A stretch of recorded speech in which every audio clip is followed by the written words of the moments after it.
একটা সুন্দর দৃষ্টান্ত হচ্ছে আবু লাহাবের ইতিহাস। আবু লাহাব তিনি নবীজি মুহাম্মদ সাল্লাল্লাহু আলাইহি ওয়াসাল্লামের চাচা ছিলেন। এই নামটা আসলে তাকে দেওয়া হয়েছে, যার মানে ধ্বংসের পিতা। আর সে ছিল নবীজির ঘোর শত্রুদের একজন। যখনই কাউকে দেখতো নবীজির সাথে কথা বলছে, সে অপেক্ষা করত।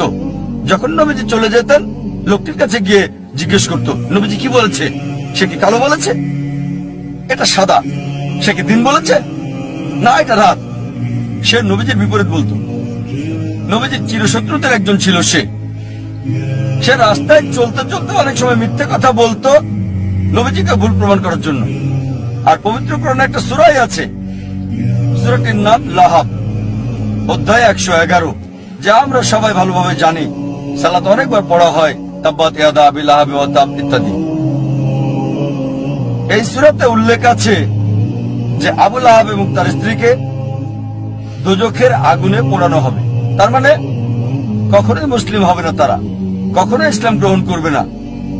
এই সূরা নাজিল হয়েছিল আবু লাহাবের মৃত্যু 10 বছর আগে।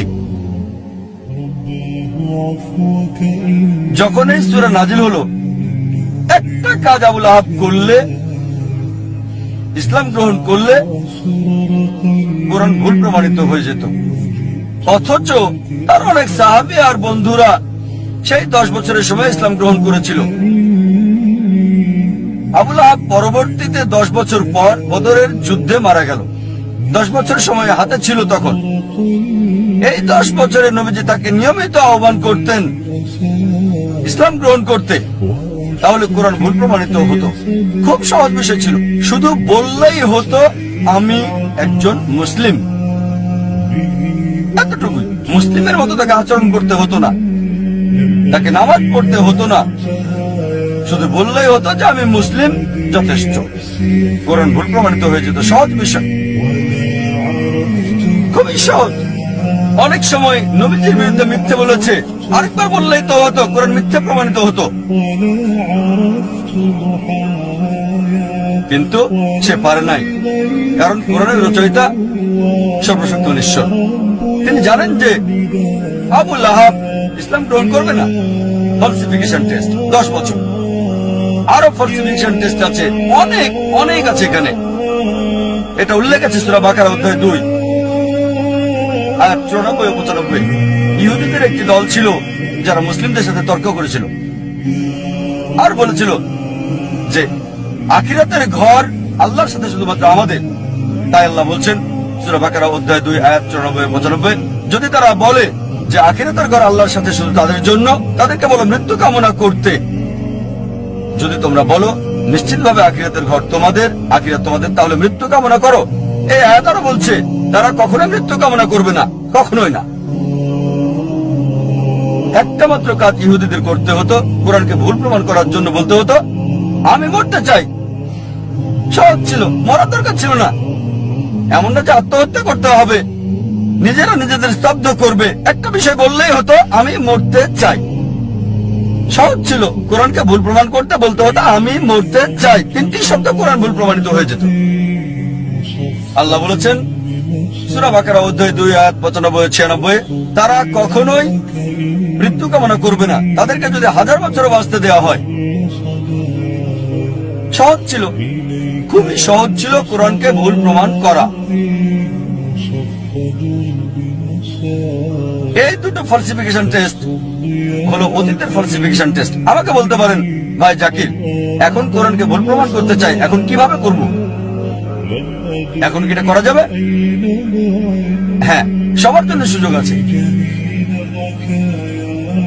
আল্লাহ বলেন সূরা মাইদা অধ্যায় 5 আয়াত 82 যে বিশ্বাসীদের জন্য তাদের আপনজন হচ্ছে ওই সমস্ত লোক যারা বলে আমরা খ্রিস্টান, আর ঘোর শত্রু হলো ওই সকল লোক যারা বলে আমরা ইহুদি আর মূর্তি পূজারী। কোরআন বলছে বিশ্বাসীদের ঘোর শত্রু হচ্ছে ইহুদি আর মূর্তি পূজারীরা, আর বিশ্বাসীদের কাছে লোক যারা বলে আমরা খ্রিস্টান। সামগ্রিকভাবে কোরআন সামগ্রিকভাবে কথা বলছে। অনেক ইহুদি আছে যারা ইসলাম গ্রহণ করেছে, হয়তো অল্প কিছু ইহুদি যারা খ্রিস্টানের চেয়ে ভালো, তবে সামগ্রিকভাবে কোরআন বলছে ইহুদিরা হচ্ছে মুসলিমদের শত্রু সামগ্রিক ভাবে, আর খ্রিস্টানরা কাছাকাছি। একমাত্র বিষয়, কোরআনকে ভুল প্রমাণ করার জন্য পৃথিবীর সব ইহুদিরা একত্রিত হয়ে যদি বলতে পারে, ঠিক আছে চলো আমরা মুসলিমদের প্রতি ভালো হয়ে যাই কয়েক বছরের জন্য, খ্রিস্টানদের চেয়ে ভালো হবে, কোরআন ভুল প্রমাণিত হবে।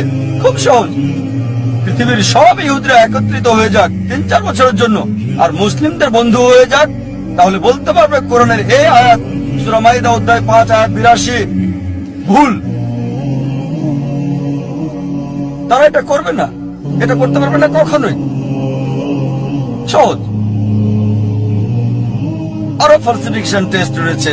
হয়তো বলবেন যে আমি ইহুদি না, তাহলে কিভাবে প্রমাণ করব যে কোরআন ভুল?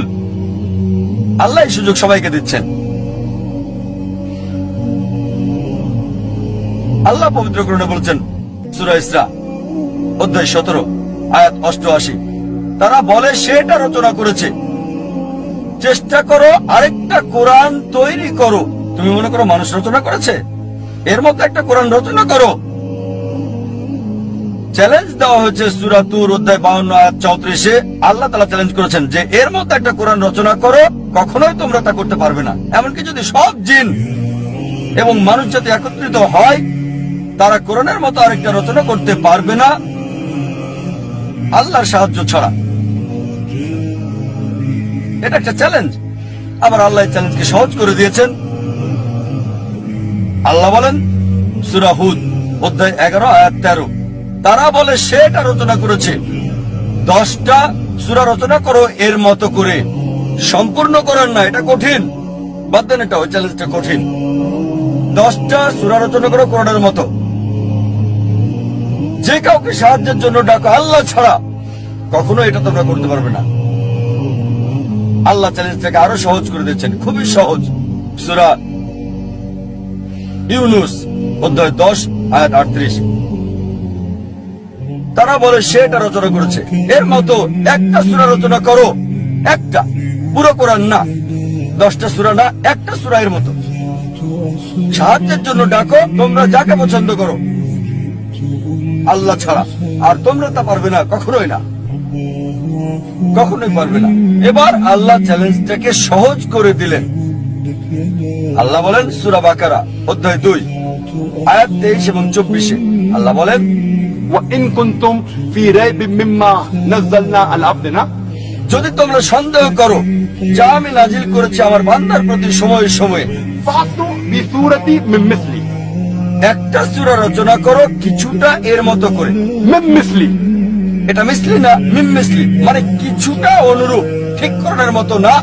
চেষ্টা করো, রচনা করো একটা সূরা কোরআনের মতো করে। মিন মিসলি ওয়াদউ শুহাদাআকুম মিন দুনিল্লাহ ইন কুনতুম সাদিকিন, আর সাহায্যের জন্য ডাকো তোমাদের যে কেউকে সাক্ষী রাখো আল্লাহ ছাড়া, যদি তোমরা সত্যবাদী হও। ফাইন লাম তাফআলু, তবে যদি তোমরা না পারো, ওয়ালান তাফআলু, নিশ্চিত যে তোমরা পারবে না, তাহলে ভয় করো সেই আগুনকে যার জ্বালানি হবে মানুষ ও পাথর। তোমরা তা করতে পারবে না এবং নিশ্চিত তোমরা তা করতে পারবে না। তাহলে ভয় করো সেই আগুনের যার জ্বালানি হবে মানুষ এবং পাথর। এটা হলো চ্যালেঞ্জ। চেষ্টা করে একটা সূরার কিছুটা মিল করে রচনা করো। হয়তো বলবেন সত্যি যদি এটা পরীক্ষা হয়ে থাকে তাহলে সূরা রচনা করতে হবে আরবিতে। তাই বলবেন ভাই জাকির আমি আরবি জানি না, তাহলে কিভাবে পরীক্ষা অংশগ্রহণ করব? ঠিক আছে, যদি কোরআনের মতো সূরা রচনা করতে হয় এটা আরবিতে হতে হবে, ইংরেজিতে হবে না, ফ্রেঞ্চ হবে না, হিন্দি হতে পারবে না, উর্দু হতে পারবে না। অনেকে চেষ্টা করেছে, চেষ্টা করে নাই তা না, শত শত লোকজন চেষ্টা করেছে আর তারা চরমভাবে ব্যর্থ হয়েছে। তারা চেষ্টা করেছে তবে বাস্তবতা থেকে অনেক দূরে। অনেকে চেষ্টা করেছে, অনেকের কথায় বইয়ে উল্লেখ আছে, তবে তাদের সবাই চরমভাবে ব্যর্থ হয়েছে। এখন হয়তো বলবেন ভাই জাকির আমি আরবি জানি না, ইহুদিও না, কিভাবে আমি কোরআনকে ভুল প্রমাণ করব? অনেক ফালসিফিকেশন টেস্ট আছে। আর একটা কথা বলবো, সেটাতে সবার জন্য সুযোগ আছে। আলোচনা শুরু করেছি কোরআনের একটা আয়াত দিয়ে। সূরা নিসা অধ্যায় 4 আয়াত 82-তে বলা হয়েছে আফালা ইয়াতাদাব্বারুনাল কুরআন ওয়ালাউ কানা মিন ইনদি গায়রিল্লাহ লাওয়াজাদু ফী ইখতিলাফান কাসীরা, তারা কি কোরআন নিয়ে ভাবে না আল্লাহ ছাড়া যদি অন্য কারো কাছ থেকে আসতো, অন্য কারো কাছ থেকে সর্বশক্তিমান ছাড়া তাতে অনেক অসঙ্গতি পাওয়া যেত।